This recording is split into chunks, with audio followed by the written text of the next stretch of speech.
سلام بیننده های گرامی، روز و روزگارتان با خیر و شادی باشد. برنامه نوبتی مهاجرتی به خطر است از یوتیوب کانال اویلا تیجی و با شما هستم سید احسانی جلالیان. امروزها زنها خیلی زیاد شدند که به مهاجرت مهنتی می روند و وقتی به مهاجرت مهنتی می روند در برابر مردها اونها هم به مشکلات خیلی زیاد مواجه می شوند. به این خاطر می خواهیم در همین اطراف یک صحبت انجام بدهیم.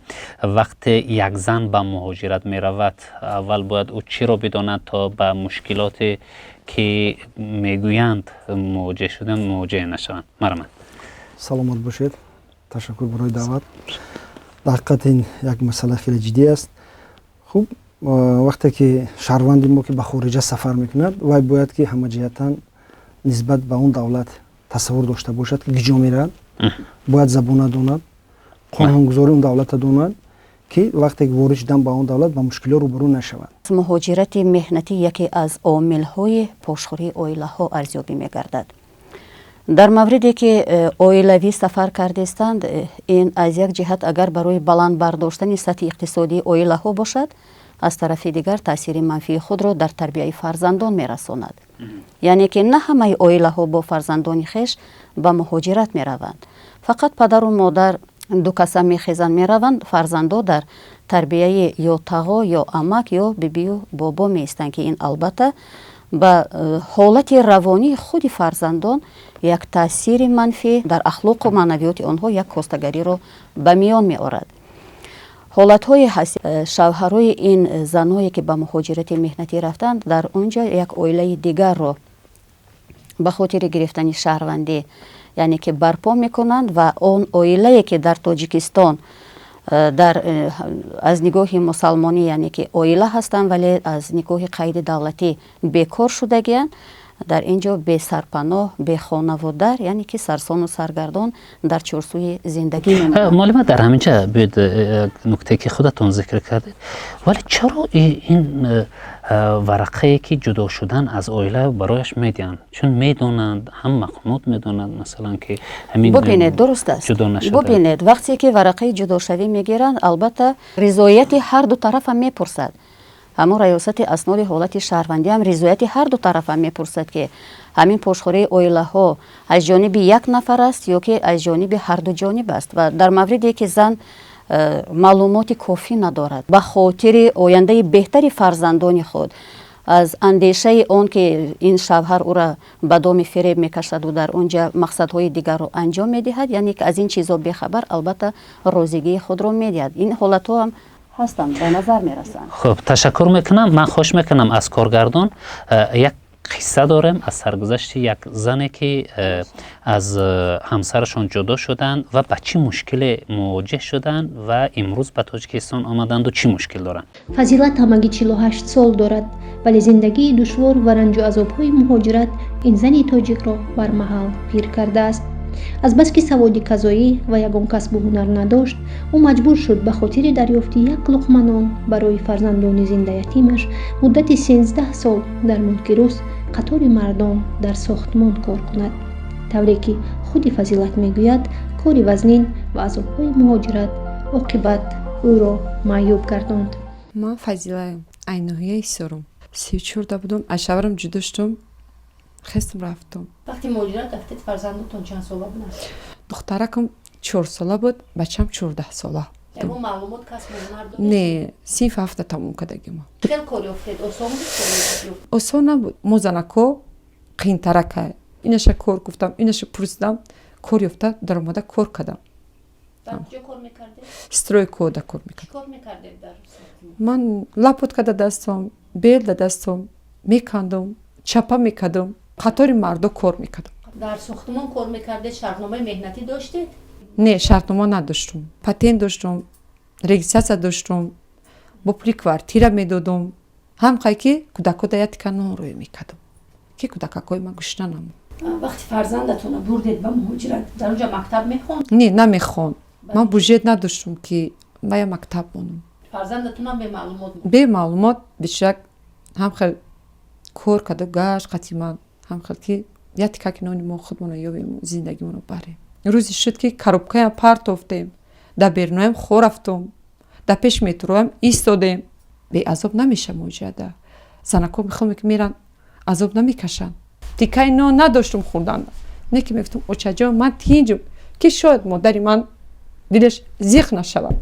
به کودک روی آسان میگفتن. فکر یکتایه. فکر یکتا میکنی، کار میکنی و زندگی تا میبری. کودک قدی قینه. با درجهش قین عذاب کرد. عذاب کشیدم. به عذاب نشد.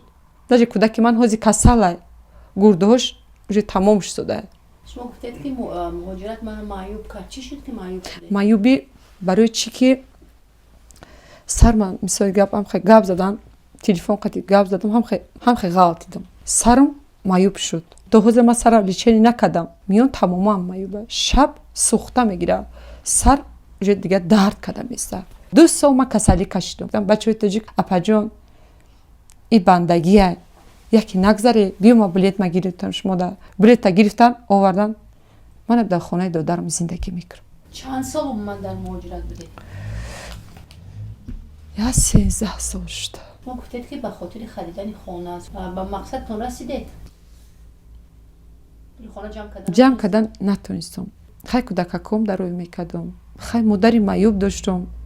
ایندی ولید مثل چند وقت شد آمدگی یک ماه 15 شد هم خیلی. طبابت گرفته است؟ نه نگرفتم. نه. خیلی بودجه ندارم. با زنهایی که نیتی به مهاجرت مهنتی رفتن دارن چی با مسئله زنهایی که با نیتی مثلا مهاجرت رفتن باید جای ایستادنشون رو معین کنن. جای کارشون رو معین کنن. گاهی میرون جا ندارن عذاب میکشن. در وکزالا خواه میرن. بیرونو در خواه میرن. تا که جای کارشون نیوان به جای میآیند نروند. کسی میگن که بیو این گپا فریبه گپا دروغ میگن. همجا دا بیو میگن پگا میرن تلفنش میکشن یخ جای کارخونه برای جای کارشون یابن ده همینجا انیخ کنن با پرده روان مراجعت به زبان روسی قینترکه زبان روسی ندونن بهتر نروند. در اینجا اولی سببی بر روسیه رفتنشون همین بود که از همسرشون جدا شدن و گذشته از این در صحبتشون هم معلوم شد که برای همون فرزندانشون از شوهرشون الیمن طلب نکردن و شاید که اونا خوب حقوقهایشون رو نمیدونستن یا مثلا شاید سببهای دیگری هم بود. این حال شما میتونید که براشون کمک کنید چون حالا ببینید که در خانه ندارن در حالت خیلی بد قرار دارن. چی کمک کرده میتونید مرمن؟ این با زبان گفتن آسان است. 13 سال 13 سال عمر یک جوان زن رفتگی. متاسفانه به ما تا امروز این زن مراجعت نکرده است. در حالت مراجعت کردن کمیته کار با زنان و اویله نزد حکومت جمهوری تاجیکستان در همکاری با تمام نهادهای دخلدار دولتی به این مادر جبر دیده اکنون است کمک خود را میرسانیم. ببینید که امروز به خاطر دستگیری نمودن چنین اویله ها و مخصوصا اویله های مهاجران مهنتی در نزد کمیته کار با زنان و اویله نزد حکومت جمهوری تاجیکستان مرکز مشورتی با تلفن باوری 1313 فعالیت نموده ایستاده است که آن شبانه روز رایگان به شهروندان خدمت میرساند. بعضا همه مادرها میپرسن یا خواهرها میپرسن که ما هم میخوایم در برابر مردها ما هم به اروپا مهاجر شویم یا به کره مهاجر شوند. خب اینا چی طلبات دارن؟ اینا باید چی رو دارن یا چی کسب ها را خب اساس کنن میتونن که به اروپا روند به کدام کشور اروپایی یا با کره یا نمیدونم کدام کشورهای دیگری که امکاناتی خوبتری میدن بغیر از روسیه. بزرگ بعضی دولت های دنیا رو آموخته ایستاده ایم از اون جمله کوشش کرده ایستادن که رقابت پذیر در بازار باشن. مثلا اون اختصاصی که در اون بازار طلب است به همون اختصاص تیار کردن شهروندی ما مثلا در این جا است. ما در اساس شرطنامه‌های بین دولتی شهروندان را باید به کار تامین کنیم که از طرف دولت حیث حقوق اجتماعی نو حمایت کرده شود. کارو معینن مثلا وکانسی نشون میتین مثلا در وجه نوشته شدگیان آزاد است میتونن که هر یک شهروندی که مثلا خواهشی رفت داره به خارج با خدمات موجودات وزارت مهنت یعنی مراجعت کنن. در یک قسمت صحبتشون که اون خیلی نگران کننده بود این بود که ایشون معیوب شدن. برای گرفتن نفقه معیوبی اینا باید به کجا مراجعت کنن؟ شهروند ما میتونست که پیش از اومدن وقتی در این حالتهای موارد دچار شد و حتما میتونست که با نمایندگی ما در فدراسیون روسیه اگر مراجعت میکرد لیکن شهروند به وطن برگشت وظیفه همین است که و با تمام مقامات با وزارت مهنت و دیگر مقامات میتوند که مراجعت کند. یعنی که تمام نهادهای دولتی امروز آماده هستند که زنان مهاجر رو دستگیری کنند. اگر زن به روسیه نزد شوهرش رفت، ولی این گونه حالت خیلی زیاد می شود که چگونه که معلم هم در بالا ذکر کردن همسر دیگر میگیرد. خب رفت به روسیه، اما در روسیه به همسرش دیگر اهمیت نداد. در همین حالت میتواند که مراجعت کند. خب در این حالت من گفته گذاشتم که ما نماینده داریم، نمایندگی وزارت مهنت است و یا راهنمایی میکنن. حالتایی هستن که زن و مادرایی که میمونن مثلا بی پولن از خود طرف همین دستگیر کرده به وطن یعنی برگردانده میشد. امکانات خوب هستن، هیچ مشکلی نیست، بتونن به همون نمایندگی ما یعنی در خگر فدراسیون سیاسی باشه مراجعت کنن. اگر در جمهوری تاجیکستان باشه در اساس قانونگذاری جمهوری تاجیکستان مراجعت کنن و شوهر که مثلا فرزنداش موند رفت و باید در اساس قانونگذاری پول برای فرزنداش پول معینی به فیلمان چکنن الیمن سپورت. تشکر میکنم و بیاید در ادامه یک صحبتی هم داریم که زنهای موفق چگونه موفق میشوند. من غنیه و گلنوره وهابovna ساکن شهر خوجند با شرایط وضع اولوی که پسرمون دانشجوی فدراسیون روسیه یک از کالج‌های همونجا تحصیل میکنند، همونجا سفربر شدند و سپس برای سرجم کردن اویله اونجا رفتیم. در همونجا من با رانو خان عبدالمنانونا رسولова شناخته شدم و بسیار فهمیدم درباره اون زنهایی که در فدراسیون روسیه فعالیت میبرند، اساساً با در شهر مسکو. زنها اتفاق یکدیگر رو دستگیری میکنند در روزهای توی یا اینکه در روزهای بیماری، در روزهای غمگین شد حالتهایی که بعضی کس وفات کردن، دخترشان یا فرزندشان یا مادرشان همونجا آوردن لازم بود، مبلغ لازم برای آوردن. این همونجا زنهایی که زیاده از 600 نفر در کلوب دوگانه ها فعالیت دارند و زیاده از 500 نفر در زنان تاجیکستان در مسکو فعالیت دارند، همه سرجمانه پول میپرداختند. اهلیگی اتفاقی آنها رو دیده حواسم آمد که زنهای بانوان ما بیرون از جمهور هم همیشه اهل اتفاق هستند. احسن به همین تأسیس کننده همین گروه دلبرخان واسطه و زلفیه خان حکیمه و اصلا اونها چیکار هستند همین نفران؟ اصلا اونها هم تو گریدگی در اونجا کار خانگی همون شهروندان فدراسیون روسیه میکنن.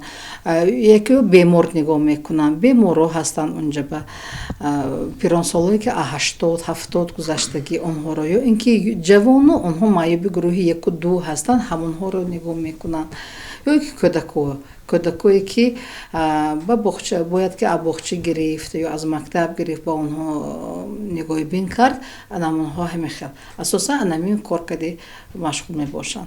کم اونهایی که شهروندی فدراسیون روسیه داشته باشن اگر روسیه، اونها میتونن در زبان فابریکا فعالیت کنند. هستند با اونهایی که موفق شدند و صاحب کار انفرادی می باشند و با یک قسمت زنها رو هنرمند رو با цех خود با کار تامین نمودند، با کار تامین نموده با اونها جای کار و جای خواب داده هستند. در آنجا 3-4 نفر ادوکات هستند، حقوق شناسا فعالیت میبرند، زنهای تاجیکی که از اون کمال و فیروزه میباشند. اون معماهای زنهایی که عهده حجت گذاری پیدا میشود اون کس یاردم میتیند برای گرفتن شهروندی یا اینکه یگان نمود دیگرش باشد. اگر رسولова رانو خان عبدالمنانونا هستند معلمه ها، جایی که بسیار با مشکلی های معماهایی که با زنها و اونها و میخورند با اونها مصلحت میتیند. خب ما دیدیم صحبت دیگر چگونه موفق شدنشان و چگونه موفق گرداندن دیگران، توصیه هایی که ایشان برای دیگر زنها هم دادن. حاضر در خود فدراسیون روسیه ما به صورت برای فدراسیون روسیه گفتن میذاریم تعداد زیاد شهروندان ما در فدراسیون روسیه است. بسیار هم یعنی تشکیلات های زیاد شدن که تعداد خیلی زیادش هم خود جمعیت ها هم زنها هم بسیار فعالن، مثلا راهنمایی میکنن. در حقیقت نواری دویمی که ما تماشا کردیم البته از حیات و فعالیت زنان و بانوان مهاجر موفق حکایت کرد و همکاری های ما البته با چنین مرکز و خیلی گسترده است. و همزمان از روزگار زنان و بانوان مهاجر ما با یک روزنامه‌نگار ورزیده تاجیک صدبرگ باقی و همکاری زیش داریم که پیوسته با ما در صحبت هستند، پیوسته با ما از حیات و بانوان زنان مهاجر یعنی که گزارش و پیشنهاد می نماید. در اخیر به توصیه های شما را هم بشنویم برای اونی که یک نفر زن میخواهد به روسیه رود یا یک زنی که با مشکل مواجه شد در روسیه. خب چی توصیه ها میدید مرمن؟ من توصیه کردم که در حقیقت پیشنهاد میکنم که آینده اگر که بخواهند که به خارج رفتن باید حتما با اویله با برادر یعنی همین باید در مت اول باشد برای که با مشکلات زیاد دچار نشوند در خارج کشور. دوم همین است که بدانند کجا میرن، باید متخصص ساحه را دانند. مثلا اگر که در جای رفته ایستادن همون که مثلا کارش معین باشد، حتما بداند که باید چیکار میکنه. زبان خارجی را دانستن شرط است، قانونگذاری اون دولت دانستن شرط است که وای از حمایت از خود کردن تواند آینده. ما میدونیم خیلی مشکلات روبرو میشن مادران خواهران ما، لیکن خوب میشد که پیش از سفر با خدمات مهاجرت، مرکزهای پیش از سفر، وزارت مهنت، خدمات مهاجرت مراجعت کنند. آماده ایم که یعنی با این کمک رسونیم جهت‌های مثلا حقوقی که شهروند ما که در خارج رفت یعنی با مشکلات روبرو نشود. خب معلم مرمن توصیه های شما. خب در تقویت گفتگوی استاد من گفتنیم که صاحب هنر و صاحب کسب باشند، چنانه که در عرفیت میگویند که صاحب هنری که با تمیز است در دیده مردمان عزیز است.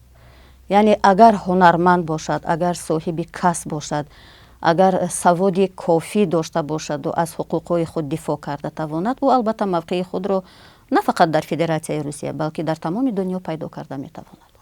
باور داریم که نهادهای ما هم خوب جایهای کاری سزاوار پیدا میکنن و با شرایط خوب و معاش خوب و همین طور مهاجران ما هم در کشور با این شرایط خوب کار میکنن و چگونه که روسیه را آباد میکنن کشور ما را هم آباد کنن. هرچند سماشان هم هست ولی فکر میکنیم 10 چند خواهد شد.